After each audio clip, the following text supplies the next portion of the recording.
بسم الله الرحمن الرحيم إذا جاء نصر الله والفتح رب اشرح لي صدري ويسر لي أمري واحلل عقدة من لساني يفقه قولي ربنا زدنا علما إن أصدق الحديث كتاب الله وأحسن الهدي هدي محمد وشر الأمور محدثاتها وكل محدثة بدعة وكل بدعة ضلالة وكل ضلالة في النار. வார்த்தைகளிலே சிறந்தது அல்லாஹ்வுடைய வார்த்தை என்றும் வழிகாட்டுதல்களிலே சிறந்தது எம்பெருமானார் முஹம்மது நபி ஸல்லல்லாஹு அலைஹி வஸல்லம் அவர்களின் வழிகாட்டுதல் என்றும் காரியங்களிலே மிக மிக கெட்டது மார்க்கத்தில் புதுமையை புகுத்துவதும் புதுமைகள் அனைத்தும் வழிகேடுகள் அனைத்தும் நம்மை நரகிற்கு கொண்டு செல்லும் என்று ஒவ்வொரு உரையிலும் நபிகள் நாயகம் ஸல்லல்லாஹு அலைஹி வஸல்லம் அவர்கள் எச்சரித்ததை நினைவூட்டியவளாக எனது உரையை ஆரம்பம் செய்கிறேன். அல்ஹம்துலில்லாஹ். இந்த தர்பியா வகுப்பிலே எனக்கு கொடுக்கப்பட்டிருக்கின்ற தலைப்பு வாருங்கள் சொர்க்கம் செல்லலாம். என்ன தலைப்பு? வாருங்கள் சொர்க்கம் செல்லலாம். மாஷா அல்லாஹ். எல்லாரும் தலைப்பை பார்த்துட்டு வந்துட்டீங்களா? அப்போ இந்த தலைப்பை கேட்கும்போது உங்களுக்கு என்ன தோணுச்சு? ஹாப்பியாக இருந்ததா? சந்தோஷமாக இருந்ததா? வாருங்கள் சொர்க்கம் செல்லலாம், அப்படி தானே? சொர்க்கம்னாலே நம்முடைய உள்ளத்தில் ஒரு இமேஜினேஷன் இருக்கும், அப்படி தானே? இருக்கா இல்லையா? எல்லாருக்கும் என்னெல்லாம் நினச்சிங்க? என்ன இமேஜினேஷன்லாம் இருந்தது? சொர்க்கம்னா எப்படி இருக்கும்? இங்கே பெரிய மலையெல்லாம் இருக்கும், பெரிய பெரிய மாளிகைகள்லாம் இருக்கும், அப்படி தானே? தேனாறு இருக்கும், பாலாறு இருக்கும், மதுவாறு இருக்கும், அப்புறம் நிறைய பூக்கள் எல்லாம் இருக்கும், நிறைய கார்டன்ஸ் இருக்கும், அப்படி தானே? எல்லாம் நினச்சிங்களா இல்லையா? சொர்க்கம் என்று சொன்னால் நம்முடைய உள்ளத்தில் ஒரு கற்பனை தோணுது, அப்படி தானே இல்லையா? நரகம் என்று சொன்னால் உள்ளத்தில் ஒரு பயம் வருதா? நரகம் எப்படி இருக்கும்னு தெரியலையே, அப்படி தானே? அதிகமான நெருப்பு இருக்கும், கொழுந்து விட்டெரியும் தீ இருக்கும், அப்படின்னு தானே நமக்கு ஒரு பயம் தோணும். நரகம்னாலே சூடாக இருக்கும், கஷ்டமாக இருக்கும், அதில் அல்லாஹ் தூக்கி போட்டானா அவ்வளவுதான், பயங்கர கஷ்டமாக இருக்கும். நரகத்தின் மிக லேசான தண்டனை என்ன தண்டனை தெரியுமா? என்ன தண்டனை?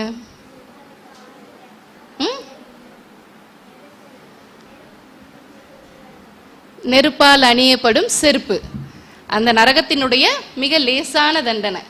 அந்த தண்டனை வழங்கப்பட்டால் என்ன செய்யுமா? நெருப்பால் அணியக்கூடிய செருப்பு தான். ஆனால் அதன் காரணத்தினால அவங்களுடைய மூளை உருகி வடியுமா. அந்த அளவிற்கு நரகத்தினுடைய மிக லேசான தண்டனையே எப்படி இருக்கும்? பயங்கர கஷ்டமாக இருக்கும். சரி, இப்போ நாம் சொர்க்கத்துக்குள்ளே வரலாம், சரிங்களா? ஹாப்பியான ஒரு மைண்ட் செட்டோடி சொர்க்கத்துக்குள்ளே வரலாம். சொர்க்கம்னா ஜாலியாக இருக்கலாம், சந்தோஷமாக இருக்கலாம், ஹாப்பியாக இருக்கலாம், அப்படி தானே? ஒவ்வொரு முஸ்லீமினுடைய எண்ணமும் என்ன எண்ணமாக இருக்கும்? நாம் எப்படியாவது சொர்க்கம் சென்றுடும். இந்த உலகத்தில் நாம் வாழ்ந்துக்கிட்டு இருக்கோம். மரணம் என்ற ஒன்று நமக்கு நிச்சயமாக இருக்கு. அந்த மரணத்திற்கு பின் ஒரு மறுமை என்ற ஒரு நிலை, ஒரு வாழ்வு நமக்கு இருக்கு. அந்த வாழ்க்கையில நாம சுவனத்தை எப்படியாவது அடைந்து விட வேண்டும். இந்த உலகத்துல அதுக்கான எந்த அமல்கள் செய்யறானோ இல்லையோ, இந்த சுவனம் செல்வதற்காக அல்லாஹுவும் அல்லாஹுடைய தூதரும் காட்டி தந்த அடிப்படையில் அமல்களை எல்லாம் நாம செய்யறோமோ இல்லையோ, அந்த மனிதன் செய்யறானோ இல்லையோ, ஆனா என்ன நினைப்பான்? எப்படியாவது நாம சொர்க்கத்துக்கு சென்றுடணும், இந்த நரகத்துக்கு போயிடவே கூடாது அப்படின்னு சொர்க்கத்தின் மீதான ஒரு ஆசை எல்லா மனிதர்களுக்கும் இருக்கும். அல்லாஹ் ரப்புல் ஆலமீன் ஒரு மனிதனுடைய வாழ்க்கையை அப்படிதான் வச்சிருக்கான், அப்படிதானே? அல்லாஹ் எந்த அளவிற்கு கருணையாளன்னு சொன்னா, ஒரு மனிதன் சொர்க்கத்துக்கு போகணும்னு ஆசைப்படுறான். அதனாலதான் எதுக்காக நம்ம ஆசைப்படுறோம்? நரகத்துக்கு போனா கஷ்டமா இருக்கும், நெருப்புல தூக்கி போடுவான், உடம்பெல்லாம் கரிஞ்சிரும், பயங்கர சூடா இருக்கும், அப்படிதானே? அதனால நம்ம பயந்து சொர்க்கத்துக்கு எப்படியாவது போயிடணும், சொர்க்கத்துல ஜாலியா இருக்கலாம், ஹாப்பியா இருக்கலாம், ஃப்ரீயா இருக்கலாம், மரணமே இல்லாத ஒரு வாழ்க்கை இருக்கும், பலவீனமே இல்லாத ஒரு வாழ்க்கை இருக்கும், நோயே இல்லாத ஒரு வாழ்க்கை இருக்கும், சந்தோஷமா இருக்கலாம் நாம, அப்படின்ற ஒரு எண்ணம் நம்முடைய உள்ளத்துல இருக்கு, அப்படிதானே?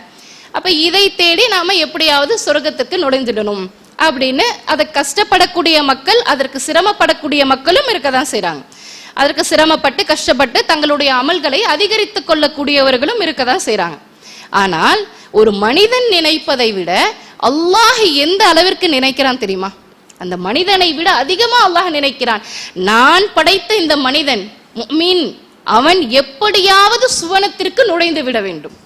அதாவது அந்த முஃமின் எப்படி இருக்கணும்? லா இலாஹ இல்லல்லாஹ் முஹம்மது ரசூலுல்லாஹ், வணக்கத்திற்குரியவன் அல்லாஹ் ஒருவன் மட்டுமே என்ற திருக்கலிமாவை மொழிந்தவனாக இருக்க வேண்டும். அல்லாஹ்வுக்கு யாரையும் எதையும் இணையாக்காதவனாக இருக்க வேண்டும். அப்படி அவன் இருந்தானே என்று சொன்னால் அவனை சொர்க்கத்தில் நான் கட்டாயம் நுழைத்து விடுவேன் என்று அல்லாஹ் சொல்லி காட்டுறான்.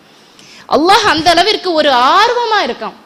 எந்த அளவிற்குன்னு பார்த்தா ஹதீஸ்களிலே பதிவு செய்யப்படுது, அல்லாஹ் ரப்புல் ஆலமீன் ஒரு மனிதனுக்கு சில மலக்குமார்களை நிர்ணயம் செய்வான். அப்படிதானே? ஒரு மனிதன் வீட்டை விட்டு வெளியே போறான்னு சொன்னா, அவன் பிரார்த்தனை செய்யும் போது துவா ஓதினா அவனுக்கு மலக்குமார்களை அல்லாஹ் கூட அனுப்புவானா?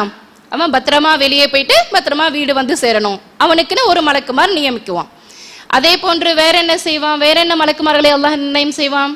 ஒரு மனிதன் பிரார்த்தனை செய்யும் போது, மற்றொரு மனிதனுக்காக பிரார்த்தனை செய்யும் போது அந்த மலக்கு இருந்து, யா அல்லாஹ் இந்த மனிதனுக்கும் அதையே நீ நிறைவேற்றி கொடுப்பாயாக அப்படின்னு பிரார்த்தனை செய்வதற்கும் ஒரு மலக்குமார்கள் இருப்பாங்க. அப்படிதானே? அதுக்கப்புறம் வேற எதுக்கு மலக்குமார்கள் இருப்பாங்க? மனிதனுடைய உயிர்களை கைப்பற்றுவதற்கு மலக்குமார்கள் இருப்பாங்க. அல்லாஹுடைய அர்ஷை சுமர்ப்பதற்கு மலக்குமார்கள் இருப்பாங்க. நல்ல அமல்களை எல்லாம் அல்லாஹ்விடத்திலே கொண்டு போய் சேர்ப்பதற்கு மலக்குமார்கள் இருப்பாங்க. இப்படி ஏராளமான மலக்குமார்கள் இருப்பாங்க. அதுல மனிதனுக்கென்று அல்லாஹ் ரப்புல் ஆலமீன் 2 மலக்குமார்களை, நிறைய மலக்குமார்களை தேர்வு செய்து வச்சிருப்பான். 2 மலக்குமார்களை ஸ்பெஷலா வச்சிருப்பான். எதுக்கு வச்சிருப்பான்? நம்ம கூடவே எப்பவுமே இருப்பாங்க. நாம் செய்யக்கூடிய மாஷா அல்லாஹ் நன்மையையும் தீமையையும் பதிவு செய்யக்கூடிய மலக்குமார்கள் நம்முடனே எப்பவுமே இருப்பாங்களா? அந்த மலக்குமார்கள் இடத்தில் அல்லாஹ் ஒரு விஷயத்தை சொல்றான். என்ன சொல்றான்? அந்த தீமை, நாம் செய்யக்கூடிய தீமையான காரியங்களை பதிவு செய்யக்கூடிய மலக்கு இருக்காங்கல்ல, அவங்க கிட்ட அல்லாஹ் ரப்புல் ஆலமீன் சொல்றான், மலக்கே, என்னுடைய அடியான் ஏதேனும் ஒரு தீமையான காரியத்தை செய்ய நாடினால், அதாவது அவன் செய்யறதுக்கு நினைச்சா, அவன் மனசுல நினைச்சாலே அதை நீங்கள் பதிவு செய்யாதீர்கள்.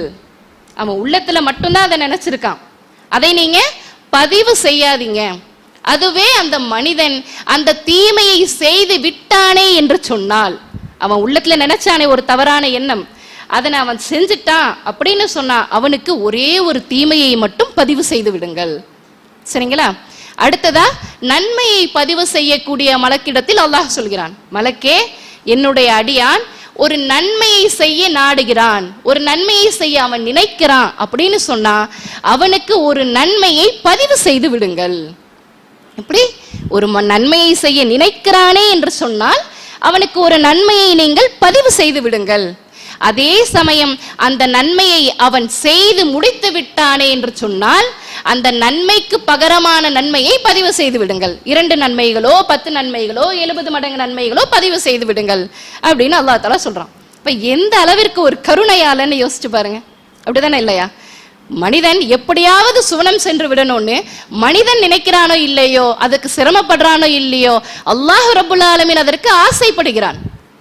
அவன் பாவமான ஒரு காரியத்தை நினைச்சா பதிவு செய்யாதீங்க. ஒருவேளை அவன் அதை செஞ்சிட்டா ஒரே ஒரு தீமையா பதிவு செஞ்சிருங்க. அதே சமயம் அவன் நன்மையான காரியத்தை செய்ய நாடினால், நினைத்தால் அதனை ஒரு நன்மையாக பதிவு செய்து விடுங்கள். அதை அவன் செய்து விட்டானே என்று சொன்னால் அதற்கு பகரமான நன்மையை பதிவு செய்து விடுங்கள். அப்ப எந்த அளவிற்கு ஒரு அல்லாஹ் ரப்புல் ஆலமீன் அளவற்ற அருளாளன், ரஹ்மான், ரஹீம், நிகரற்ற அன்புடையோன். இப்ப எந்த அளவுக்கு அல்லாஹ் தஆலா நம்மளை சுவனத்திற்குள் நுழைக்க வேண்டும் என்று ஆசைப்படுகிறான். அப்ப அந்த ஆசையும் அந்த செயல்பாடுகளும் அந்த ஆர்வமும் நம்மிடத்தில் இருக்கிறதா அப்படிங்கிறத நம்ம பார்க்கணும். அப்படிதானே? அந்த ஆசை அந்த ஆர்வம் நம்மிடத்தில் இருக்குதா? 1400 ஆண்டுகளுக்கு முன்னால் அல்லாஹ்வின் தூதருடைய காலத்தில் அல்லாஹ் கூறிய வார்த்தைகளின் அடிப்படையில், குர்ஆன் வசனங்களின் அடிப்படையில் சஹாபாக்கள் வாழ்ந்தார்கள். அது போன்று அவர்களும் குடும்பமும் அதே போன்றுதான் வாழ்ந்தார்கள். அந்த குர்ஆன் வசனங்களை உண்மைப்படுத்தினார்கள், சுவனத்தை நோக்கி விரைந்தார்கள். அதே திருமறை குர்ஆன் வசனம் தான் இன்னைக்கு நம்முடைய கையில் இருக்கு. அப்படிதானே இல்லையா? அல்லாஹுடைய தூதர் மட்டும்தான் நம்முடைய கூட இல்லை. மற்றபடி அல்லாஹுடைய வசனங்களும் அல்லாஹ்வின் தூதருடைய பொன்மொழிகளும் எச்சரிக்கைகளும் நம்முடைய கைகள்ல தான் இருக்கு. அந்த குர்ஆன் வசனங்களை கேட்டாலும் அந்த ஹதீஸ்களை கேட்டாலும் வெறுமனவே அந்த சபையில இருந்து அச்சப்படுறதாக இருந்தாலும் சரி, சந்தோஷப்படுறதாக இருந்தாலும் சரி, அந்த சபையோடு முடித்து விட்டு நாம் கிளம்பி விடுறோம். அப்படி இருக்கலாமா? அப்படி இருக்கக்கூடாது. ஒரு பயானை நாம கேட்கிறோம்னு சொன்னா, ஒரு ஹதீஸ்களை நாம் கேட்கிறோம் என்று சொன்னால், குர்ஆன் வசனங்களை கேட்கிறோம் என்று சொன்னால், அதை கேட்பதற்கு முன்னாலே நம்முடைய உள்ளத்தில் ஒரு ஆர்வம் இருக்கணும். இது எதை குறித்து இருக்கும்?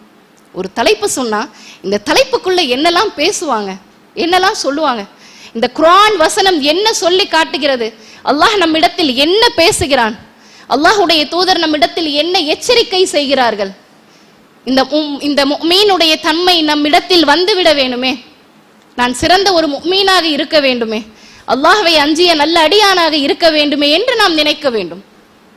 இந்த நரகை விட்டு நாம் நம்மை பாதுகாத்துக் கொள்ள வேண்டுமே, நாம் நரகவாசி ஆகிவிடக் கூடாதே, நாம் சுவனவாசியாக வேண்டுமே என்ற ஆசையும் பயமும் நம்முடைய உள்ளத்தில் இருக்க வேண்டும். அப்போ ஒரு விஷயத்தையே குர்ஆன் வசனங்களையும் ஹதீஸ்களையும் நாம் கேட்டோம்னா என்ன சொல்லணும்? அதன் அடிப்படையில் நம்முடைய வாழ்க்கையை நகர்த்தி கொள்வதைத்தான் நாம் பார்க்க வேண்டும். அந்த அளவிற்கு சஹாபாக்கள் தங்களுடைய வாழ்க்கையை செதுக்கினார்கள். சொர்க்கம்னு அல்லாஹ்வுடைய தூதர் சொல்லிட்டா போதும், உடனே அவங்க அதை செயல்படுத்திடுவாங்க. ஆனா இந்த சொர்க்கம் எப்படிப்பட்ட ஒரு சொர்க்கம்? அல்லாஹ் ரப்புல் ஆலமீன் தன் திருமறை குர்ஆனிலே சொல்லி காட்டுகின்றான். இந்த சொர்க்கம் எப்படிப்பட்டது தெரியுமா? தஅத்தது லிஇபாதிஸ் ஸாலிஹீன், அல்லாஹ் என்னுடைய முஃமினான அடியார்களுக்கென்று நான் சுவனத்தை தயார் செய்து வைத்திருக்கின்றேன். அந்த சுவனம் எப்படி இருக்கும் தெரியுமா? மாலா ஐனுன் ரஅத், எந்த கண்ணும் பார்த்திராது. இந்த உலகத்தில் எல்லா கண்களும் பார்க்கக்கூடிய காட்சிகளை அந்த சுவன காட்சியாக எந்த கண்ணும் பார்த்திருக்காது. வலா உத்னுன் சமிஅத், எந்த காதும் கேட்டிராது. இந்த உலகத்தில் கேட்கக்கூடிய ஓசைகளை, இசைகளை எந்த காதுமே அந்த சுவனத்தினுடைய இசைகளையும் சுவனத்தினுடைய சத்தங்களையும் கேட்டிராது. அலா கல்பி பஷர், எந்த உள்ளமும் கற்பனை கூட செய்து பார்த்திராது. எந்த உள்ளமும் கற்பனை கூட செய்து பார்த்திராதுன்னா கொஞ்சம் சிந்திச்சு பாருங்க. இந்த உலகத்துல கோடான கோடி மக்கள் நாம இருக்கோமா? எல்லாருடைய உள்ளங்களிலும் ஏதேனும் ஒரு இமேஜினேஷன் இருக்கும், அப்படிதானே இல்லையா? சொர்க்கம்னு சொல்லிட்டா நமக்கு சில இமேஜினேஷன்ஸ் இருக்கும். இப்போ எக்ஸாம்பிளுக்கு சொல்றதா இருந்தா, நம்ம கூட இருக்கக்கூடிய ஃப்ரெண்ட்ஸ் சரிங்களா, அவங்க ஏதாவது ஒரு டூரிஸ்ட் பிளேஸ்க்கு போயிட்டு வராங்க. ஊட்டி, கொடைக்கானல், மைசூர், டார்ஜிலிங், சிம்லா, காஷ்மீர் அப்படின்னு போயிட்டு வராங்க. ஒரு இடத்துக்கு போயிட்டு வராங்கன்னா வந்ததுக்கு அப்புறம் நம்ம கிட்ட அங்க நடந்த நிகழ்வுகளை எல்லாம் சொல்லுவாங்க, அப்படிதானே? அந்த பிளேஸ் இப்படியெல்லாம் இருந்துச்சு, பயங்கர பனியா இருந்தது, பயங்கர ஸ்னோவா இருந்தது, நிறைய ஸ்னோ இருந்தது, நாங்கள் நல்லா எடுத்து தூக்கி தூக்கி போட்டு சூப்பராக விளையாடணும், பயங்கர சில்லுன்னு இருந்தது, அங்கே ஹாட்டாகவே இல்லை, வேர்க்கவே இல்லை, பயங்கர கூலிங்காக இருந்தது, நிறைய கார்டன் இருந்தது, நிறைய ஃப்ளவர்ஸ் இருந்தது, பெரிய பெரிய மலைகள் எல்லாம் இருந்தது, நாங்கள் ஜாலியாக நல்லா விளையாடணும் அப்படின்னு சொல்லும்போது நம்முடைய உள்ளங்கள்ல ஒரு இமேஜினேஷன் தோணுதா?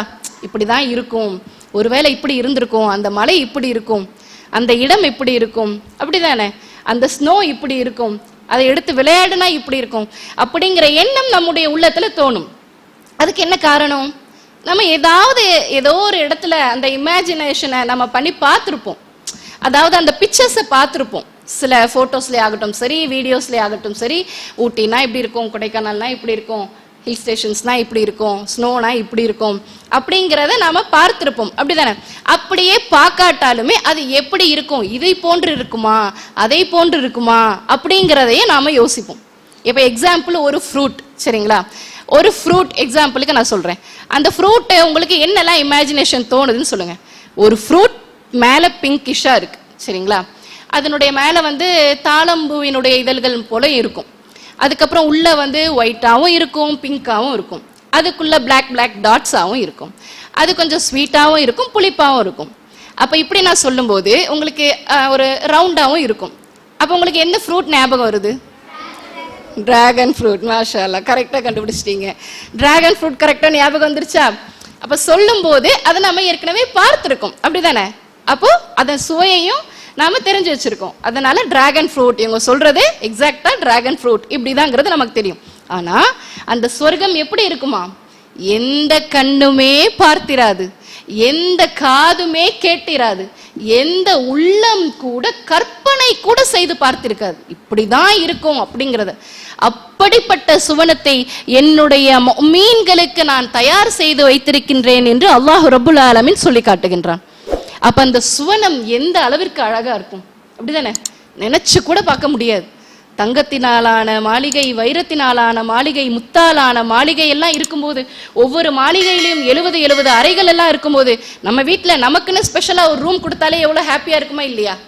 நம்ம ரூமை யாருமே ஷேர் பண்ணக்கூடாது, நமக்குன்னு ஸ்பெஷலாக ஒரு ரூம், நம்முடைய ஸ்டடி புக்ஸ் எல்லாம் வச்சுக்குவோம், நம்முடைய ட்ரெஸ்ஸஸ்லாம் வச்சுக்குவோம், அந்த ரூமில் நம்ம மட்டும் தூங்குவோம், ஹாப்பியாக இருக்கும். என்னமோ ஒரு பெரிய ஒரு மாளிகையே நமக்கு கிடைச்ச மாதிரி, இது என்னுடைய ரூம், இதில் என்னுடைய திங்ஸ் மட்டும்தான் இருக்கும், நான் ஃப்ரீடமாக என்னுடைய ரூமில் இருப்பேன் அப்படிங்கிற ஒரு ஹாப்பினஸ். அந்த சொர்க்கத்தில் இப்போ 70 அறைகள் கொண்ட ஒரு மாளிகை கிடைச்சா எப்படி இருக்கும்? அதுவே தங்கத்தினாலான மாளிகையாக இருந்தா, வைரத்தினாலான மாளிகையாக இருந்தா, முத்தாலான மாளிகையாக இருந்தால் எப்படி இருக்கும்? எந்த அளவுக்கு ஹாப்பியாக இருக்கும்? பயங்கர ஹாப்பியாக இருக்குமா? அப்போ அந்த சொர்க்கத்திற்கு நாம் என்ன தயார் செய்து வைத்திருக்கிறோம்?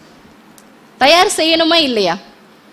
இப்படிப்பட்ட சுவனத்தை நாம் அடைந்து கொள்ள வேண்டும் என்று சொன்னால் நம்முடைய அமல்களை அதிகப்படுத்தி கொள்ள வேண்டும், நம்முடைய பாவங்களை நாம் குறைத்து கொள்ள வேண்டும். அல்லாஹ்வுடைய தூதர் ரசூல் ஸல்லல்லாஹு அலைஹி வஸல்லம் அவர்கள் அவங்களுடைய சஹாபாக்களிடத்துல சொல்றாங்க, இந்த சொர்க்கத்தை நோக்கி நீங்கள் விரையுங்கள். ஒரு நாள் பத்ரு போர்க்களம் வருது.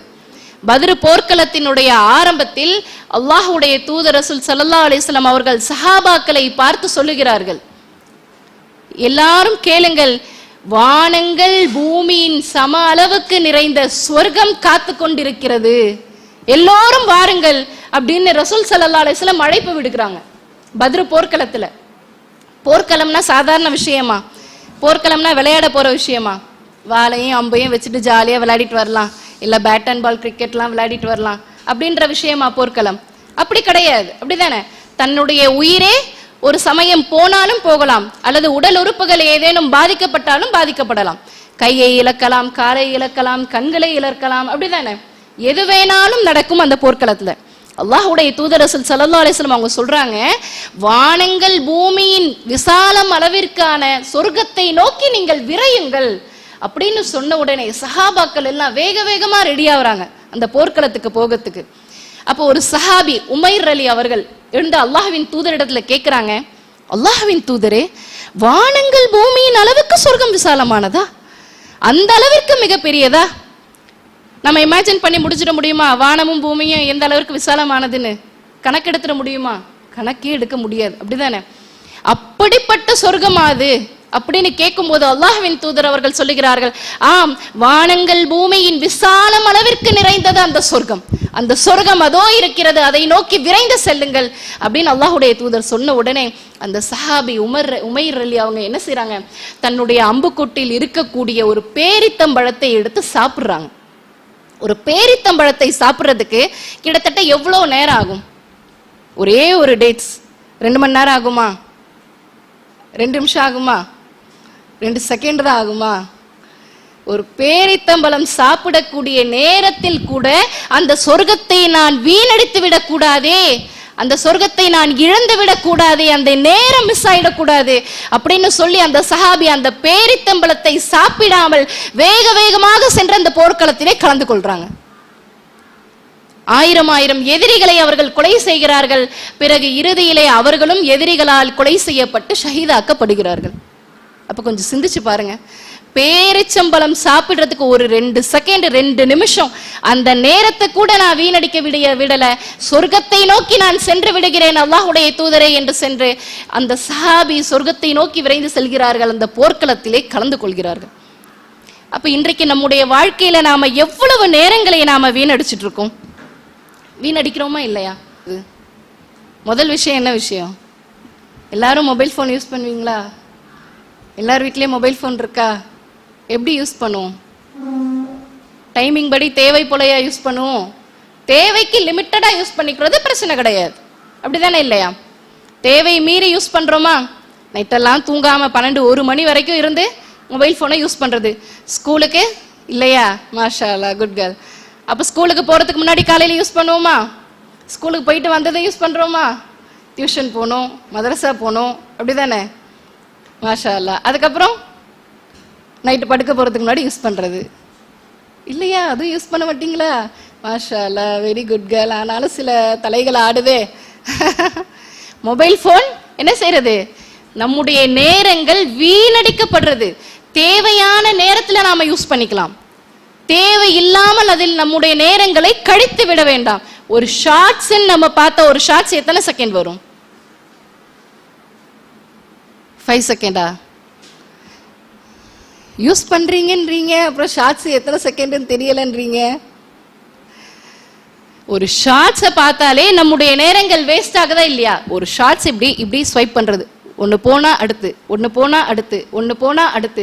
ஒரே ஒரு ஷார்ட்ஸை மட்டும் பார்த்துட்டு விட்டுருவோமா? அது தேவையானதா இருக்குமா? அது தேவையில்லாததா தான் இருக்கும். அப்படிதானே? தேவையில்லாமல் அனாச்சாரமானதாக தான் இருக்கும். அதை பார்த்து நம்முடைய நேரங்களை நாம் வீணடிச்சிடுறது. மொபைல் போனை எடுத்தாலே கிட்டத்தட்ட 1 மணி நேரம் அப்படியே வேஸ்ட் ஆயிடுறது. வாட்ஸ்அப்ல என்ன மெசேஜ் வந்திருக்குன்னு முதல் எடுத்து பார்க்கறது. யாராவது மெசேஜ் சென்ட் பண்ணியிருக்காங்களா, இல்லை நாம சென்ட் பண்ண மெசேஜ் அவங்க பார்த்துருக்காங்களா, ப்ளூடிக் விழுந்திருக்கா, இல்லை யாராவது ஸ்டேட்டஸ் போட்டிருக்காங்களா, இல்லை நாம போட்ட ஸ்டேட்டஸை எத்தனை பேர் பார்த்துருக்காங்க, அதை எத்தனை பேர் லைக் பண்ணியிருக்காங்க. அப்படிதானே? வாட்ஸ்அப்பை பார்க்கறதுக்காக மொபைல் ஃபோன் எடுக்கிறது, அதுக்கப்புறம் வாட்ஸ்அப்லேருந்து யூடியூப் போகும், ஷார்ட்ஸ் பார்ப்போம், அதுக்கப்புறம் எஃபியில் போஸ்ட் பண்ணுவோம், அதை எத்தனை பேர் பார்த்துருக்காங்க, எத்தனை பேர் லைக் கொடுத்துருக்காங்க. இன்ஸ்டாகிராம் யூஸ் பண்ணுவாங்களா? இன்ஸ்டாகிராம்லாம் இல்லையா? மாஷா அல்லாஹ். இன்ஸ்டாகிராம்லாம் யூஸ் பண்ண மாட்டீங்க, அப்படிதானே? அப்போ இன்ஸ்டாகிராம் யூஸ் பண்ணுறது, எஃபி யூஸ் பண்ணுறது, யூடியூப் யூஸ் பண்ணுறது, அதில் என்ன அனாச்சாரமான விஷயங்கள் எல்லாம் நடக்குதுங்கிறத பார்க்கறது. இதையும் தாண்டி மொபைல் ஃபோன் இல்லை, வீட்டில் கையில் மொபைல் ஃபோன் கொடுக்கல, அப்படி அதை தாண்டி போனால் டிவி இருக்குமா? டிவியை பார்க்குறதா? டிவியில் என்ன அனாச்சாரங்கள்லாம் பார்க்குறது? சீரியல் பார்க்குறதா? உட்காந்து சீரியல்லாம் பார்க்குறது இல்லை. அப்போ காமெடி ஷோஸ் பார்க்குறதா? அப்போ டான்ஸ் ப்ரோக்ராம் பார்க்குறது, அப்படி இல்லைன்னா மூவிஸ் பார்க்குறது. தேவையில்லாமல் நம்முடைய நேரங்களை வீணடித்து கொண்டு இருக்கிறது. அதெல்லாம் நமக்கு தேவையானதா? ஏதாவது ஃபைதா இருக்கா நமக்கு? மூவிஸ் பார்க்கறனால ஏதாவது ஒரு திரைப்படம் பார்த்து இந்த குட் ஹேபிட்டை நான் கற்றுக்கிட்டேன், இந்த நல்ல பழக்கம் என்கிட்ட வந்துச்சு அப்படின்னு ஏதாவது நம்ம சொல்ல முடியுமா? ஏதாவது ஒரு படத்தை எடுத்துட முடியுமா? இருக்கக்கூடிய உலகத்தில் இருக்கக்கூடிய எல்லா அனாச்சாரங்களும் திரைப்படம்ன்ற ஒரு பெயர்ல தான் அங்கே எடுப்போம். நமக்கு தெரியாத அனாச்சாரங்கள் கூட அந்த திரைப்படத்தின் வாயிலாக பார்த்து தெரிஞ்சுக்கலாம். அந்த அளவுக்கு எல்லா அனாச்சாரங்களும் அதுல கொட்டி கிடக்கு. அதுல பார்க்கறதுல நமக்கு என்ன யூஸ்? சிந்திச்சு பார்க்கணுமா இல்லையா? அப்ப சொர்க்கத்தை நோக்கி அந்த சஹாபி எப்படி விரைஞ்சாங்க, எப்படி போனாங்க? பேரித்தம்பலம் சாப்பிட்றதுக்கான 2 செகண்ட் 2 நிமிஷம் டைமு கூட இல்லாம வேக வேகமா ஓடி போனாங்க. இன்றைக்கு நாம நம்முடைய நேரங்களை வீணடிச்சுக்கிட்டு உட்கார்ந்துட்டு இருக்கோம். நம்முடைய வாழ்நாட்கள் என்ன செய்யப்படுகிறது? வீணடிக்கப்படுது. அப்ப நாம சிந்தித்து பார்க்க வேண்டும். நம்முடைய நேரங்கள் வீணடிக்கப்படாமல் நாம் எப்படி நம்முடைய நேரத்தை செலவு செய்ய வேண்டும். அல்லாஹும் அல்லாஹுடைய தூதரும் நமக்கு காட்டி தந்த அடிப்படையில் நம்முடைய வாழ்க்கையை நாம் எப்படி அமைத்துக் கொள்ள வேண்டும், எப்படி நாம் சுவனம் செல்ல வேண்டும் என்பதை நாம் சிந்தித்துக் கொள்ள வேண்டும். மார்க்க விஷயம்லாம் நமக்கு தெரியதான் செய்யுது. ரொம்ப சின்ன பிள்ளைங்கள்லாம் இல்லை, அப்படிதானே? மார்க்க விஷயங்கள் எல்லாமே நமக்கு தெரியதான் செய்யுது. அல்லாஹும் அல்லாஹுடைய தூதரும் கூறிய சட்டத்திட்டங்கள் எல்லாம் நமக்கு தெரியுது. இது நரகத்திற்கான செயல், நரகத்திற்கு கொண்டு போய் சேர்க்கக்கூடிய செயல், இது நல்ல அமல், இது சொர்க்கத்திற்கு கொண்டு சேர்க்கக்கூடிய ஒரு அமல் அப்படின்ற எல்லா விஷயமும் நமக்கு தெரியுது. அப்ப நாம என்ன செய்யணும்? அதன் அடிப்படையில் நம்முடைய வாழ்வை நகர்த்தி கொள்ளக்கூடியவர்களாக இருக்கணும். இன்னும் அல்லாஹ் ரப்புல் ஆலமீன் தன் திருமறை குர்ஆனிலே சொல்லி காட்டுகின்றான், தில்கல் ஜன்னத்தல்லதி நூரிஸு மின் இபாதினா மா கான தகிய்யா. யார் இந்த உலகத்தில் அல்லாஹ்வை அஞ்சி வாழ்ந்து கொண்டிருக்கிறார்களோ அவர்களை நான் சுவனத்தின் வாரிசாக்குவேன். எப்படி? சுவனத்தினுடைய வாரிசாக அவர்களை நான் மாற்றுவேன். இந்த உலகத்துல அல்லாஹ்வை அஞ்சி யார் நடக்கிறார்களோ, நல்ல அமல்களை எல்லாம் யார் செய்கிறார்களோ அவர்களை சுவனத்தின் வாரிசுகளாக நான் மாற்றுவேன் என்று அல்லாஹ் சொல்லி காட்டுகின்றான். மற்றொரு வசனத்திலே அல்லாஹ் சொல்லி காட்டுகின்றான், வலிமன் காஃப மகாம ரப்பிஹி ஜன்னதான். மறுமையில் அல்லாஹ்வுடைய விசாரணையை அஞ்சி அல்லாஹ்வின் முன்னால் நிற்க போகிறோமே என்கிற நிலையை குறித்து அஞ்சி இவ்வுலகில் யார் நல்ல அமல்களை செய்து கொள்கிறார்களோ, அதிகப்படுத்திக் கொள்கிறார்களோ அவர்களுக்கு நான் சொர்க்கத்தை ஹலாலாக்குகிறேன், அவர்களுக்கு நான் சொர்க்கத்தை வழங்குகிறேன் என்று அல்லாஹ் ரப்புல் ஆலமீன் சொல்லி காட்டுறான். அப்ப சிந்திச்சு பாருங்க, அல்லாஹ் ரப்புல் ஆலமீன் நமக்கு சுவனத்தை வழங்குவதற்கு மிக தயாரா இருக்கான். நாம அதன் அடிப்படையில் செயல்படுவது மட்டும்தான் மிச்சம். அதன் அடிப்படையில் நாம் செயல்பட்டோமே என்று சொன்னால், நம்முடைய அமல்களை அதிகப்படுத்தி கொண்டோமே என்று சொன்னால் அல்லாஹ் ரப்புல் ஆலமீன் மிக இலகுவாக நமக்கு சுவனத்தை வழங்கி விடுவான். ஆனால் சுவனம் லேசா கிடைச்சிருமா? கிடைக்காது. சுவனம் மிக இலகுவாக கிடைக்காது. மிக ஈஸியா நீங்க சுவனத்துக்கு போயிடலாமா அப்படின்னு அல்லாஹ் தஆலா கேட்கிறான். கிடையாது. உங்களுக்கு முன் சென்றோர்கள் அவர்கள் அனுபவித்த கஷ்டங்களை எல்லாம் அனுபவிக்காமல் நீங்கள் மிக இலகுவாக சுவனம் சென்று விடலாம் என்று எண்ணுகிறீர்களா? அது நடக்கவே நடக்காது. சில கஷ்டங்கள், சங்கடங்கள் எல்லாமே இருக்கும். அதை நீங்கள் அனுபவித்துதான் சுவனம் செல்ல வேண்டும். இதற்கு ஒரு அழகான ஒரு ஹதீஸ். பத்ர் போர்க்களம் நடக்குது. பத்ர் போர்க்களம் நடந்து முடிந்த பிறகு சஹாபாக்கள் எல்லாம் அவர்களுடைய உறவினர்களை தேடி வராங்க. எல்லாம் பார்த்துட்டு அல்லாஹ்வின் தூதரிடத்துல ஒரு வயதான ஒரு மூதாட்டி வராங்க. ஒரு வயதான மூதாட்டி வந்து அல்லாஹ்வின் தூதரிடத்துல கேட்கிறாங்க, அல்லாஹ்வின் தூதரே, என்னுடைய மகன் ஹாரிசா அவன் வந்து இந்த போர்க்களத்துல கலந்துக்கிட்டான். ஆனா அவன் திரும்பி வரல. அவன் மரணிக்கப்பட்டு விட்டானா? அவனுடைய நிலை தற்போது என்னவா இருக்கிறது அப்படின்னு நீங்க எனக்கு தெரிவிங்க யார சொல்லலாம். உங்களுக்கு தெரியும் என் மகனை நான் எந்த அளவிற்கு நேசிக்கிறேன் என்று, என் மகனின் மீது எந்த அளவிற்கு நான் அன்பு வைத்திருக்கிறேன், பாசம் வைத்திருக்கிறேன் என்று. என் மகனுடைய நிலை என்னவாயிற்று என்பதை இப்போது நீங்களே எனக்கு தெரிவிங்கள். என் மகன் சுவனத்தில் இருக்கிறானா இல்லையா அப்படின்னு கேட்கும்போது அல்லாஹ்வுடைய தூதர் ரசூல் ஸல்லல்லாஹு அலைஹி வஸல்லம் அவர்கள் கூறுகிறார்கள், சுவனம் என்பது ஒரே ஒரு சுவனமா? உன் மகன் ஹாரிசா எங்கே இருக்கிறான் தெரியுமா? சுவனத்தில் 100 படித்தரங்கள் இருக்கிறது. அதிலே மிக உயர்ந்த படித்தரமான ஜன்னத்துல் ஃபிர்தௌஸ் என்னும் உயர்ந்த சுவர்க்கத்திலே உன்னுடைய மகன் ஹாரிசா இருக்கிறான் என்று சொல்லும் பொழுது அந்த தாய்க்கு சந்தோஷம், மன நிறைவு அடைஞ்சிட்டாங்க. என்னுடைய மகன் ஹாரிசா சுவனத்துல இருக்கானா, அல்ஹம்துலில்லாஹ், சந்தோஷம். அப்போ ஒரு தாய் சந்தோஷப்படக்கூடிய ஒரு நிலையா அது? சிந்திச்சு பாருங்க. தன்னுடைய மகனை இழந்து நிற்கிறாங்க. என்னுடைய மகன் போர்க்களத்திற்கு சென்றான், ஆனால் அவன் அங்கே ஷஹீதாக்கப்பட்டு விட்டான். இப்போது என்னுடைய மகன் என்னிடத்தில் இல்லை. என் வாழ்வை நான் எப்படி நகர்த்தி கொண்டு செல்வது என்ற கவலை அவங்களுடைய உள்ளத்துல இல்லாம, என்னுடைய பிள்ளை சொர்க்கத்துல இருக்கானா நரகத்துல இருக்கானா, என்னுடைய பிள்ளை நிலை என்ன ஆயிற்று அப்படின்ற கவலை தான் அவங்களுடைய உள்ளத்துல இருந்திருக்கு. உங்களுடைய பிள்ளை உயர்ந்த சொர்க்கமான ஜன்னத்துல் ஃபிர்தௌஸில் இருக்கிறான் என்று சொல்லும் பொழுது அந்த தாய் எந்த அளவிற்கு ஒரு மனநிறைவோடு செல்கிறார்கள்.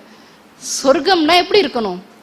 அதை அடைவதற்கு முயற்சி செய்யணும், அதை அடைவதற்கு போராடணும். சொர்க்கம் கிடைச்சிருச்சா, சொர்க்கம் கிடைக்குமே, இந்த அமல்களை நாம் செய்தால் சுவனம் கிடைக்குமே என்ற ஆர்வம், என்ற சந்தோஷம் நம்முடைய உள்ளத்தில் வர வேண்டும். அப்படிதானே இல்லையா? இன்றைக்கு நம்முடைய தாய் நம்ம இடத்துல சொல்லுவாங்களா? என்ன சொல்லுவாங்க? வீட்டுல 5 நேரம் தொலை சொல்லுவாங்களா? சுபு எந்திரிச்சு தொழணும்னு சொல்லுவாங்களா? ஸ்கூல் விட்டு வந்ததுக்கு அப்புறம், மதரசா விட்டு வந்ததுக்கு அப்புறம் திருமறை குர்ஆனை எடுத்து ஓதுங்கன்னு சொல்லுவாங்களா? குர்ஆனை மனனம் செய்யணும்னு சொல்லுவாங்களா? எதுக்காக சொல்லுவாங்க இதெல்லாம்? அந்த அமல்களை எல்லாம் செய்து நாம் சுவனம் நுழைய வேண்டும். நானும் சுவனம் நுழைய வேண்டும், என்னுடைய பிள்ளைகளையும் அமல்களை செய்து அதிகப்படுத்தி சுவனம் நுழைய வேண்டும் என்ற எண்ணத்தில் தானே சொல்றாங்க. அப்ப நாம் அதை செய்யணுமா இல்லையா? 5 நேரம் கடமையான தொழுகையை மிக சரிவர நிறைவேற்றணுமா இல்லையா? ஃபஜ்ரை எத்தனை பேரை எழுப்பி தொழுவீங்க? மாஷா அல்லாஹ், எல்லாரும் ஃபஜ்ர் எழுப்பி தொழுவீங்களா? எத்தனை மணி டைமிங் சொல்லுங்க? 6 மணியா? 5:30. மாஷா அல்லாஹ், 5:30க்கு எழும்பி ஃபஜ்ர் தொழுகை தொழுவோம். நம்முடைய ஈமானை பரிசுத்தப்படுத்திக் கொள்வோம். ஃபஜ்ர் தொழுகை என்பது என்னது? சுவனத்தினுடைய திறவுகோல், சுவனத்தினுடைய சாவி. ஒரு வீட்டை நாம திறக்கணும்னு சொன்னா சாவி இருந்தா தானே திறக்க முடியும். சாவியை தொலைச்சிட்டு வந்து வீட்டை நம்ம திறக்க முடியுமா? பூட்டை உடைச்சு வீட்டுக்குள்ள போயிடலாம், ஆனா சுவனத்தினுடைய வாசலை உடைச்சு சுவனத்துக்குள்ள நுழைய முடியுமா? நுழைய முடியாது. சுவனத்தினுடைய திறவுகோல் என்னது? சாவி. என்னது? தொழுகை. அந்த தொழுகை நம்மிடத்தில் இருந்தால் மட்டும்தான் நாம் சுவனத்தில் நுழைய முடியும். நம்முடைய அமல்களை அதிகப்படுத்திக் கொள்ளணும். திருமறை குர்ஆனை அதிகமாக ஓத வேண்டும். திருமறை குர்ஆனை மனனம் செய்ய வேண்டும். திருமறை குர்ஆனை மனனம் செய்தவர்கள் நாளை மறுமையில் மலக்குமார்களுடன் சுவனத்தில் இருப்பார்கள். அந்த மிகப்பெரிய பாக்கியம் நமக்கு கிடைக்கணுமா இல்லையா? அதனால திருமறை குர்ஆனை நீங்கள் மனனம் செய்ய வேண்டும் என்று நம்முடைய தாய் தந்தை ஆசைப்படுவாங்களா இல்லையா? அதன் அடிப்படையில நாம செயல்படணுமா இல்லையா? சொர்க்கத்தை நோக்கி நாம் என்ன செய்ய வேண்டும்? விரைய வேண்டும். சொர்க்கத்தை நோக்கி செல்ல வேண்டும். நம்முடைய அமல்களை அதிகப்படுத்திக் கொள்ள வேண்டும். இன்னும் ஒரு அழகான நிகழ்வு சொர்க்கத்தை குறித்து ஒரு அழகான ஒரு நிகழ்வு. ஒரு சஹாபிய பெண்மணி, அந்த சஹாபிய பெண்மணி எப்படி இருந்தாங்கன்னா, இப்னு அப்பாஸ் அலி அவர்கள் ஒரு சஹாபியை கூப்பிட்டு சொல்றாங்க, இங்க வாங்க, உங்களிடத்தில் ஒரு சுவனத்தின் பெண்மணியை நான் காட்டட்டுமா அப்படின்னு. அப்ப அந்த சஹாபி கேட்கிறாங்க, யார் அந்த சுவனத்தின் பெண்மணி, காட்டுங்க அப்படின்னு சொல்றாங்க. உடனே இப்னு அப்பாஸ் அவர்கள் அந்த பெண்மணியை காட்டி சொல்றாங்க, இதோ இந்த கருப்பு நிற பெண்மணி தான் சுவனத்தினுடைய பெண்மணி. அப்படியா, அவங்க சுவனத்தினுடைய பெண்மணினா அவங்க என்ன அமல் செய்யறாங்க, என்ன செஞ்சாங்க அப்படின்னு கேட்கிறாங்க. அப்ப கேட்கும் போது இப்னு அப்பாஸ் அலி அவங்க சொல்றாங்க, ஒரு நாள் அந்த பெண்மணி அல்லாஹ்வின் தூதரிடத்தில் வந்தார்கள். அல்லாஹ்வின் தூதரிடத்துல வந்து சொன்னாங்க, அல்லாஹ்வுடைய தூதரே, எனக்கு வலிப்பு நோய் இருக்கிறது. அந்த நோயின் தாக்கத்தின் காரணத்தினால் நான் ஏதேனும் கடை வீதிகளுக்கு ஏதேனும் தெருக்களுக்கு சென்றிருந்தாலோ அந்த வலிப்பு நோய் வரும் பொழுது நான் மயங்கி விழுந்து விடுவேன். அப்போது என்னுடைய ஆடைகள் எல்லாம் களைந்து விடும். அதனால் நீங்கள் அல்லாஹ்விடத்திலே எனக்காக பிரார்த்தனை செய்யுங்கள் அல்லாஹ்வுடைய தூதரே அப்படின்னு அந்த பெண்மணி சொல்லுவாங்க. உடனே அதற்கு அல்லாஹ்வுடைய தூதர் அவர்கள் சொல்வார்கள், நான் அல்லாஹ்விடத்திலே உங்களுடைய நோய்க்காக நான் பிரார்த்தனை செய்கிறேன், ஆனால் நீங்கள் அந்த நோயை சற்று பொறுத்து கொண்டீர்கள் என்று சொன்னால் உங்களுக்கு சுவனம் நிச்சயம் அப்படின்னு ஒரு வார்த்தையை சொல்றாங்க. வலிப்பு நோய் சாதாரண நோய் இல்ல, மிக கஷ்டமான ஒரு நோய். அந்த நோய் ஏற்படும் போது அவங்க என்ன செய்யறாங்கன்ற நிலை அவங்களுக்கே தெரியாது, அவங்களுடைய ஆடைகள் எப்படி விலகுதுன்னு அவங்களுக்கே தெரியாது. அதிலும் குறிப்பா ஒரு பெண்மணியா இருக்கும் போது பயங்கர கஷ்டமா இருக்கும். அப்படி இருக்கக்கூடிய சூழ்நிலையில் அல்லாஹ்வுடைய தூதர் ரசூல் ஸல்லல்லாஹு அலைஹி வஸல்லம் அவங்க சொல்றாங்க, நான் அல்லாஹ்விடத்துல பிரார்த்தனை செய்றேன், ஆனா நீங்க கொஞ்சம் பொறுத்துக்கிட்டீங்கன்னு சொன்னா உங்களுக்கு சுவனம் நிச்சயம் அப்படின்னு சொல்றாங்க. உடனே அந்த பெண்மணி என்ன சொல்றாங்க, அப்படியா, அப்படின்னா நான் அதை பொறுத்துக்கிறேன், அந்த நோயை எனக்கு அல்லாஹ் ரப்புல் ஆலமீன் சுவனத்தை வழங்க வேண்டும், சுவனம் தான் என்னுடைய லட்சியம், அதுதான் என்னுடைய இலக்கு, எனக்கு சுவனம் கிடைச்சா போதும். ஆனால் அல்லாஹ்வின் தூதரே, அந்த நோய் ஏற்படும் போது என்னுடைய ஆடைகள் மற்றும் சற்று விலகாமல் இருக்க நீங்கள் அல்லாஹ்விடத்திலே பிரார்த்தனை செய்யுங்க. நோய் அப்படியே இருக்கட்டும், நான் அதனை ஏற்றுக்கொள்கிறேன், அதன் மூலமா நாளை மறுமையில் நான் சுவனத்தை அடைந்து கொள்கிறேன், ஆனால் அதன் மூலம் என்னுடைய ஆடைகள் விலகிறத மட்டும் நீங்க அல்லாஹ்விடத்துல பிரார்த்தனை செய்யுங்க அப்படின்னு சொல்லும்போது அல்லாஹ்வுடைய தூதர் ஸல்லல்லாஹு அலைஹி வஸல்லம் அவர்கள் பிரார்த்தனை செய்கிறார்கள். அப்ப இன்றைக்கு பெண்களாகிய நாம நம்முடைய நிலை எப்படி இருக்கு? அதுவும் அந்த நோய் தாக்கத்தின் காரணத்தினால் அவங்களுக்கு பெரிய அளவுல ஒன்னும் ஆடைகள் விலகப்படுறது இல்ல, லேசா ஏதேனும் அவர்களுடைய கால்கள் தெரிகின்ற அளவிற்கு மட்டும்தான் அவர்களுடைய ஆடைகள் விலகப்படுது. அதுக்கே அந்த பெண்மணி எந்த அளவிற்கு வெட்க உணர்வோடு இருக்கிறார்கள். ஆனால் இன்றைக்கு நம்முடைய பிள்ளைகளை பார்க்க போனால் சொல்லவே முடியல, அப்படிதானே? ஷால் போடுறேன்ற பேர்ல 8 சுத்து 10 சுத்துன்னு தலையிலே சுத்திடுறது, எங்க மறைக்கணுமோ அங்க மறைக்கிறது கிடையாது, அப்படிதானே இல்லையா? ஆடைகளை எப்படி அணிறது? ஹிஜாபு போடுறோம், ஹிஜாபு போடுறோன்ற பேர்ல எப்படி போடுறது? டைட்டா போடுறது, கிராண்டான ஹிஜாப் போடுறது. இப்படி எல்லாம் ஹிஜாப் போடலாமா? மார்க்கம் இதை தான் சொல்லி தந்திருக்கா? இன்னும் ஆடைகளை எப்படி அணியணும்? வீட்டுல இருக்கும் போது ட்ரெஸ்ஸை எப்படி போட்டிருக்கணும்? அந்நிய ஆண்களுக்கு முன்னால் நம்முடைய ஆடைகள் எப்படி இருக்கணும்? நம்முடைய வீட்டுல யாரு இருப்பா? வாப்பா, அண்ணன், அம்மா, இவங்க எல்லாம் இருப்பாங்க. அல்லது மஹரமான உறவை தாண்டி மஹரம் அல்லாத உறவுகளிடத்தில் நாம எப்படி இருக்கணும்? நம்முடைய ஆடைகளின் ஒழுக்கம் எப்படி இருக்கணும்? வீட்டுக்கு பால்காரர் வருவாரு, சிலிண்டர் கொண்டுட்டு கேஸ்காரர் வருவாரு, அப்படிதானே? அவங்களிடத்தில் எல்லாம் நாம் எப்படி நடந்து கொள்ள வேண்டும்? நம்முடைய ஆடைகளை எப்படி சரி செய்து கொள்ள வேண்டும்? நம்முடைய வீட்டில் இருக்கிறோம்னா வீட்டை தாண்டி நம்முடைய நடையில் வந்தாலும் சரி, தெருக்களிலே வந்தாலும் சரி, நம்முடைய ஆடைகளை எப்படி சரி செய்து கொள்ள வேண்டும்? அந்த வெட்க உணர்வே பெரும்பான்மையான பிள்ளைகளுக்கு இருக்கிறதுல. ஆனால் அல்லாஹ் பாதுகாத்தவர்களை தவிர பெரும்பான்மையான பெண்களுக்கு, பெரும்பான்மையான பிள்ளைகள் மிக அழகான முறையிலே ஹிஜாபை அணிகிறார்கள், மிக அழகான முறையிலே தங்களுடைய ஔரத்தை பாதுகாத்துக் கொள்கிறார்கள், மிக அழகான முறையிலே ஆடைகள் அணிகிறார்கள். ஆனால் சில பெண்கள் அப்படி இருப்பது கிடையாது. வெளியே போகும்போது நோஸ்பீஸ் போட்டு போவாங்க, மதரசா படிக்கும் போதெல்லாம் நோஸ்பீஸ் போடுவாங்க, அதுக்கப்புறம் போட மாட்டாங்க. திருமணம்னு வந்தா போட மாட்டாங்க, திருமண வீடுகளுக்கு செல்றதா இருந்தாலும் போட மாட்டாங்க, அப்படிதானே இல்லையா? ஆடையை நாம் எப்படி அணிய வேண்டும்? மிக கண்ணியமான முறையிலே, அழகான முறையிலே நம்முடைய மறைவிடயங்களை எல்லாம் மறைத்து தான் நம்முடைய ஆடையை அணியணும், அப்படிதானே இல்லையா? அப்ப அந்த பெண்மணிக்கு இருந்த வெட்க உணர்வு நமக்கு இருக்கணும். எந்த அளவுக்கு இருக்கணும்?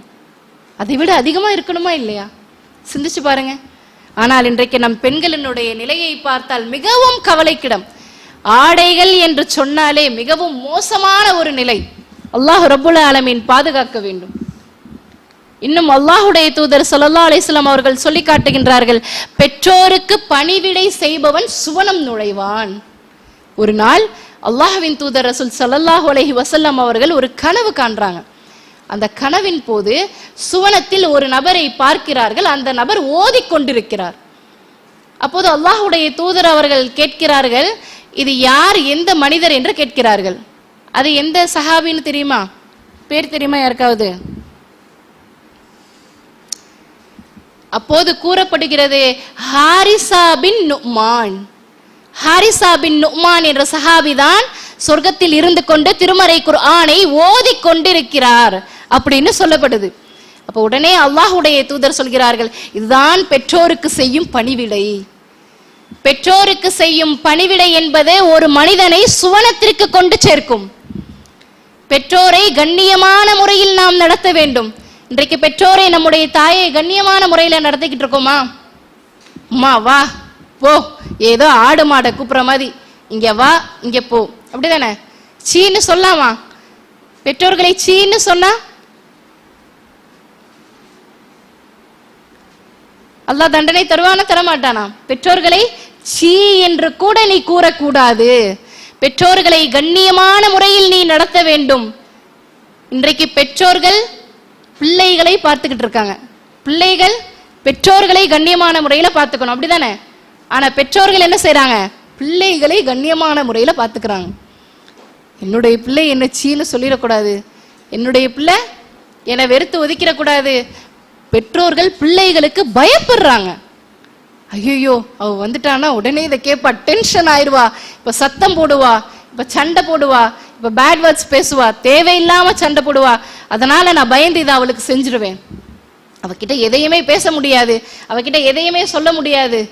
அவ கேட்டா ஆன் த ஸ்பாட்ல இந்த ஜூஸை கொண்டு போய் வைக்கணும், அவ கேட்டா ஆன் த ஸ்பாட்ல இந்த சாப்பாடை கொண்டு போய் வைக்கணும், அவ கேட்டா ஆன் த ஸ்பாட்ல இந்த டீயை கொண்டு போய் வைக்கணும்.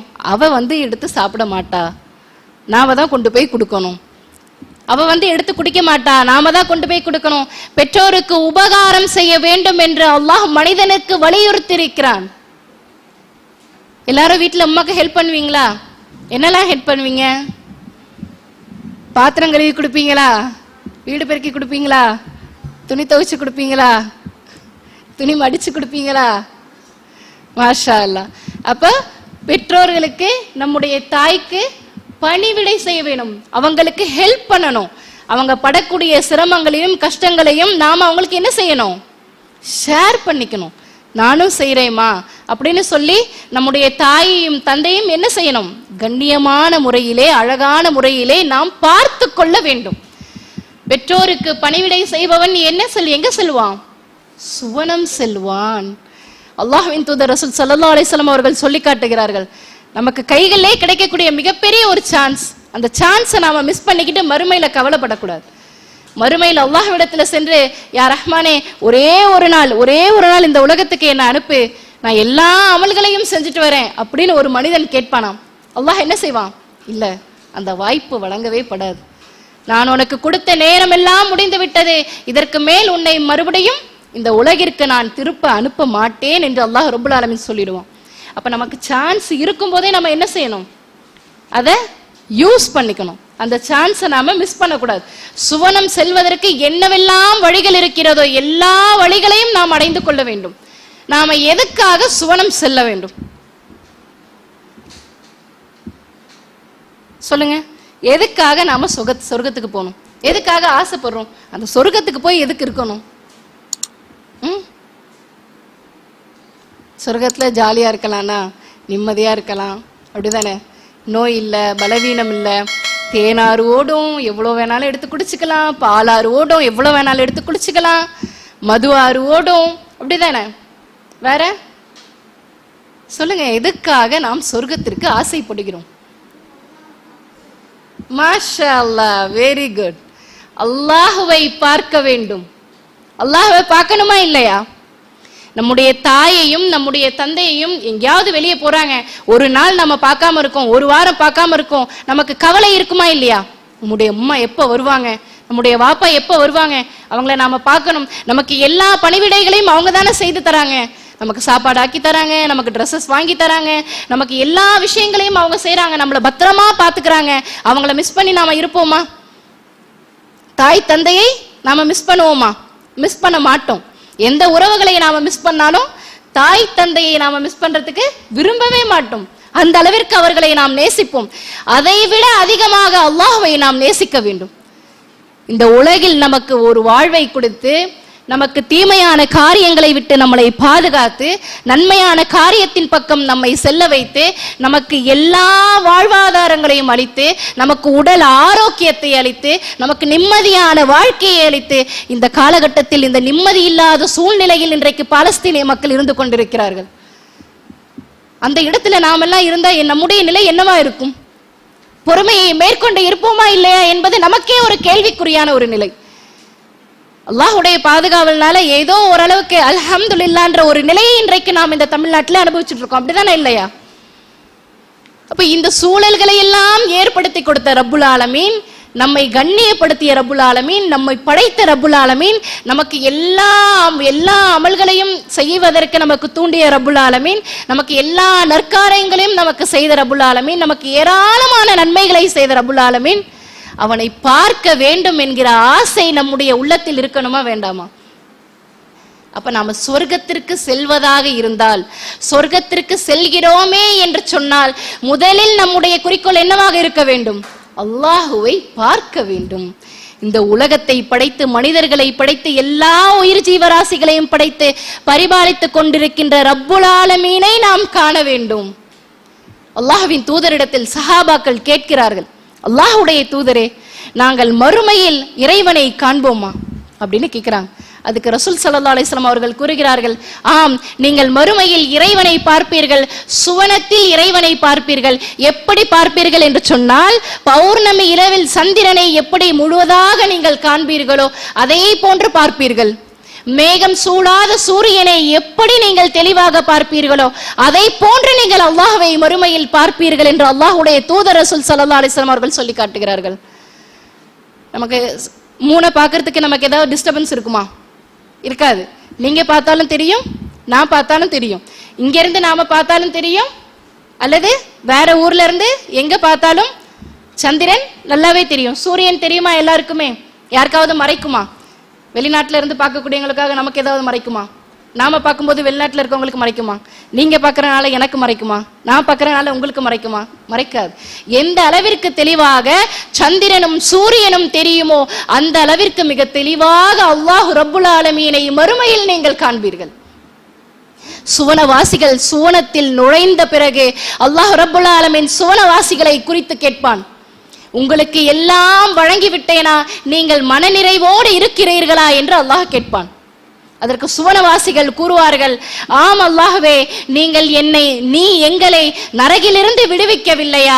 எங்களுடைய முகங்களையும் கைகளையும் ஒளிமின்னக்கூடியவைகளாக நீ ஆக்கவில்லையா? இதை விட எங்களுக்கு வேற என்ன வேண்டும் ரஹ்மானே? நாங்க மிக சந்தோஷமா இருக்கோம், எங்களுக்கு எல்லாம் கிடைத்து விட்டது என்று கூறுவார்கள். அப்போது அல்லாஹ் ரப்புல் ஆலமீன் கூறுவான், இல்லை இல்லை, உங்களுக்கு ஒன்றே ஒன்று மீதம் இருக்கிறது அப்படின்னு சொல்லி அல்லாஹ் தன்னுடைய திரையை விலக்கி தன்னுடைய முகத்தை காட்டுவான். எவ்வளவு பெரிய ஒரு விஷயம், அப்படிதானே? நம்முடைய உலக வாழ்க்கை ஒட்டுமொத்தமாக அங்க முடிஞ்சிரும், அப்படிதானே? அல்லாஹ் ரப்புல் ஆலமீனை நாம் பார்ப்போம். அல்லாஹ் எப்படி இருக்கான்ற இமேஜினேஷன் நமக்கு தோணுமா? அல்லாஹ் இப்படி இருப்பானா, அல்லாஹ் அப்படி இருப்பானா, அல்லாஹ் எப்படி இருப்பான்? நமக்கு எல்லா விஷயங்களையும் தந்திருக்கானே, நமக்கு எல்லா ஆரோக்கியத்தையும் தந்திருக்கானே, நாம் கேட்டதை எல்லாம் அல்லாஹ் நமக்கு தந்திருக்கானே, நம்மை பாதுகாத்திருக்கானே, அந்த அல்லாஹ் எப்படி இருப்பான் அப்படிங்கிறத பார்க்கணுங்கிற ஒரு ஆர்வம் நம்முடைய உள்ளத்துல இருக்கும். அதுக்காகவாவது நாம் சுவனத்தை நோக்கி விரைந்து செல்ல வேண்டும். சுவனத்தை அடைந்து கொள்ள வேண்டிய ஆசை நம்முடைய உள்ளத்தில் இருந்து கொண்டே இருக்க வேண்டும். அதற்காக நம்முடைய அமல்களை அதிகப்படுத்தி விட வேண்டும். எனவே அல்லாஹ்வுடைய நல்லடியார்களே, சுவனம் செல்ல வேண்டும் என்ற ஒரே இலக்கோடி, அந்த சுவனத்தில் அல்லாஹ் ரப்புல் ஆலமீனை பார்க்க வேண்டும் என்ற குறிக்கோளோடு தான் நம்முடைய வாழ்க்கையை நாம் நகர்த்தி கொண்டு செல்ல வேண்டும். மக்களாக வல்ல ரஹ்மான் நம் அனைவரையும் ஆக்கி அருள் புரிவானாக. வ ஆகிரு தஅவானா அல்ஹம்துலில்லாஹி ரப்பில் ஆலமீன். அஸ்ஸலாமு அலைக்கும் வரஹ்மத்துல்லாஹி வபரகாத்துஹு.